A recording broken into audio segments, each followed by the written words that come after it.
आज सुने यमराज और सावित्री की गाथा। यमराज की जय हो, यमराज की जय हो। मध्य देश में अश्वापति नाम का एक राजा राज करते थे। उनके एक लड़की थी। लड़की बड़ी सुंदरी और गुणवती थी। राजा अपनी बेटी को बहुत प्यार करते थे। सावित्री अपने पिता की एकलौती लड़की थी। कुछ समय बाद सावित्री बड़ी हो गई।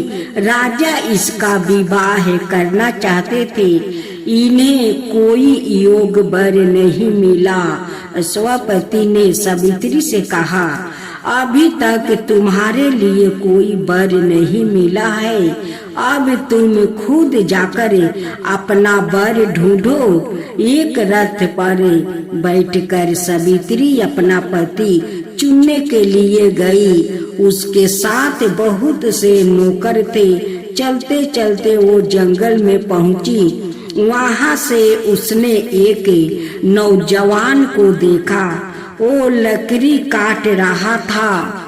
वो बड़ा सुंदर और गुणवान मालूम पड़ता था। सावित्री ने उसके साथ विवाह करने का निश्चय किया। उसने अपने नौकरों को लकड़हारा की खबर लेने के लिए भेजा। नौकर मालूम करने गया। उन्हें मालूम हुआ कि वो लकड़हारा एक राजकुमार था। उसके माता पिता अंधे थे। उनका राज्य दुश्मनों ने छीन लिया था। इसलिए वो अपने माता पिता के साथ जंगल में रहता था। सावित्री ने उसे ही अपना पति चुन लिया। सावित्री अपने पिता के पास आपस आ गई। उसने सब बात पिता को सुनाई। जब सावित्री ने यह बात सुनाई तब नारद जी उसके पिता के पास बैठे थे। नारद जी ने कहा, यह विवाह नहीं होना चाहिए, क्योंकि सत्यावन सब गुण वाला होने पर भी एक बरस के बाद मर जाएगा। राजा एक लकड़हारे से अपनी लड़की का विवाह नहीं करना चाहते थे। नारद जी की बात सुनकर उन्होंने साफ मना कर दिया। सावित्री ने एक ना सुनी। वो सत्यावन को पति चुन चुकी थी। उसने कहा, मैं उसी के साथ विवाह करूंगी जिसको एक बार चुन चुकी हूँ। आखिर राजा को उसकी बात माननी पड़ी। सावित्री का विवाह सत्यावन के साथ हो गया। सावित्री अपने पति के साथ जंगल में गई। उसने अपने सारे राजसी ठाठ बाट छोड़ दिया। वो अपने पति का माँ बाप की बड़ी सेवा करती थी। एक दिन जब सत्यावन जंगल में लकड़ी काटने जा रहा था तब सावित्री भी उसके साथ गई।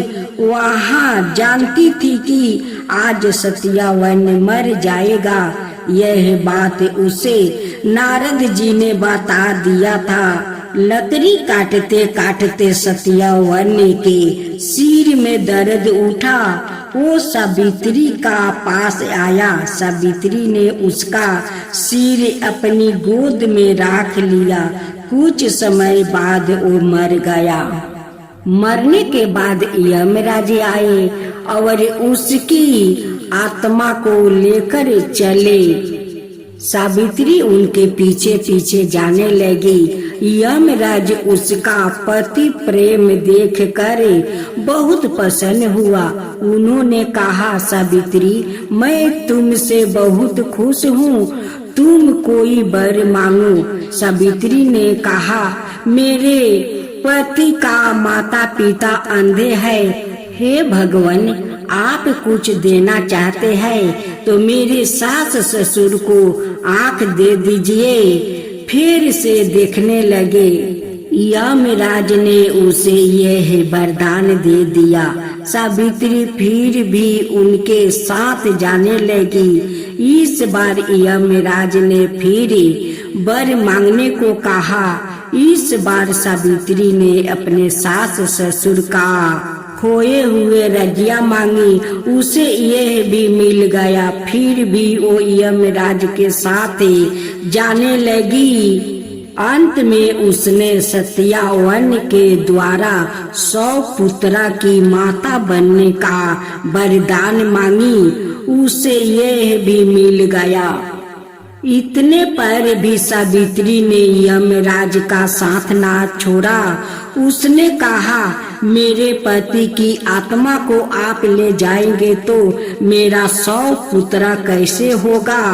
इस पर यमराज को सत्यावन की आत्मा लौटानी पड़ी। उसका पति ऐसा उठा मानो कोई गहरी नींद में उठा हो। दोनों बहुत खुश हुए। सत्यावन के माता पिता को फिर दिखाई देने लगा। उन्हें फिर से राज्य भी मिल गया। सावित्री अपने पति के साथ खुशी से दिन बिताने लगी। उसके 100 पुत्र हुआ। अपनी पवित्रता से उसने सारे परिवार को प्रसन्न कर दिया।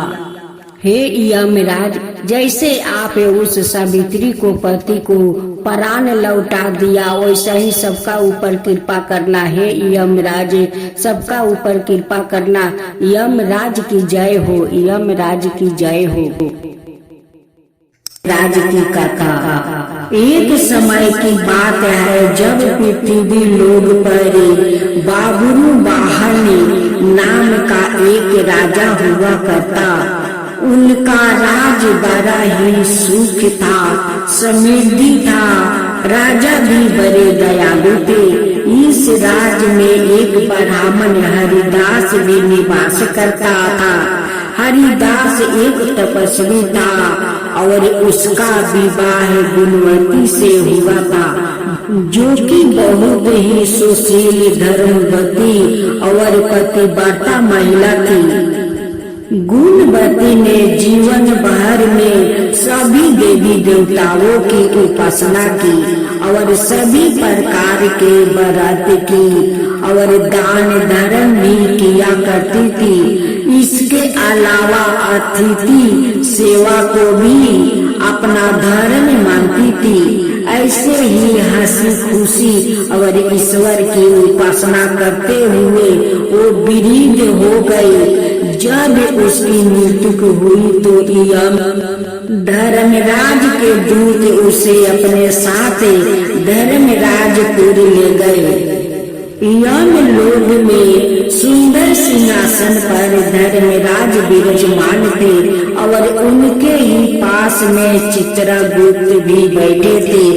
आपको पता ही होगा कि चित्रगुप्त के पास सभी प्राणियों के पाप पुण्य का लेखा जोखा होता है। चित्रगुप्त प्रभु को प्राणियों का लेख जोखे सुन रहे थे। तभी वहाँ यमदूत गुणवती को लेकर पहुँचे। गुणवती उन्हें देखकर थोड़ी भयभीत हुई और मुंह नीचे करी हो गई। चित्रगुप्त ने गुणवती का बयारा निकाला और धर्मराज को बताया। धर्मराज ने पूरा बयारा देखा और वो प्रसन्न हुए, परंतु फिर भी उनके मुख मंडल पर थोड़ी उदासी भी छाई हुई थी। यह देखकर गुणवती ने पूछा, हे प्रभु, मैंने तो सारे सत्कर्म ही किया, फिर भी आपके मुख पर यह उदासी छाई है। इसका कारण क्या है? कृपा करके मुझे बताइए प्रभु, मुझसे क्या भूल हुई है। यम धर्मराज ने उत्तर में कहा, हे देवी, तुम तुमने सभी देवी देवताओं के व्रत किया है, उपासना की है, परंतु कभी तुमने मेरा नाम से कुछ पूजा या पाठ या कोई भी दान धर्म नहीं किया है।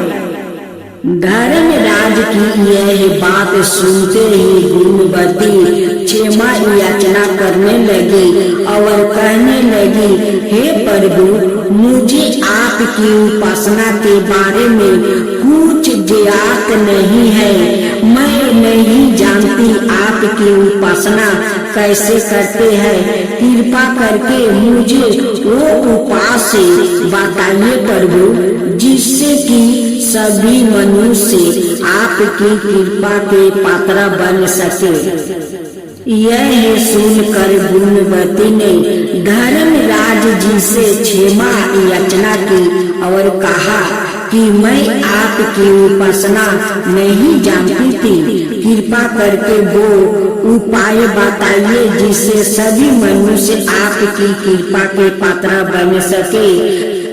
मैं आपके मुख से आपकी भक्ति का मार्ग सुनना चाहती हूँ और मेरी यह इच्छा है कि मृत्युक लोक धरती पर वापस जाकर आपकी भक्ति करूँ और सभी लोगों को भी इसके बारे में बताऊँ।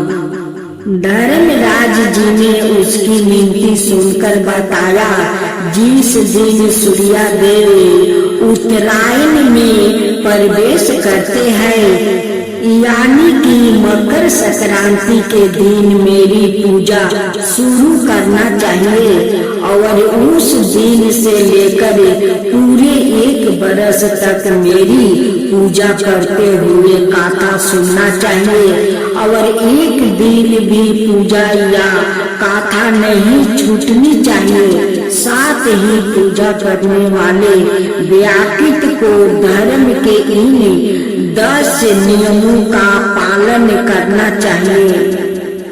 धीरज रखना और संतोष रखना, अपने मन को बस में रखना और सभी को क्षमा करना। हे जमराज भगवान, जो आपका गाथा कहे, जो सुने, जो हुंकार भरे, उन सब का ऊपर कृपा करना। हे यमराज, सबके ऊपर कृपा करना। यमराज की जय हो, यमराज की जय हो।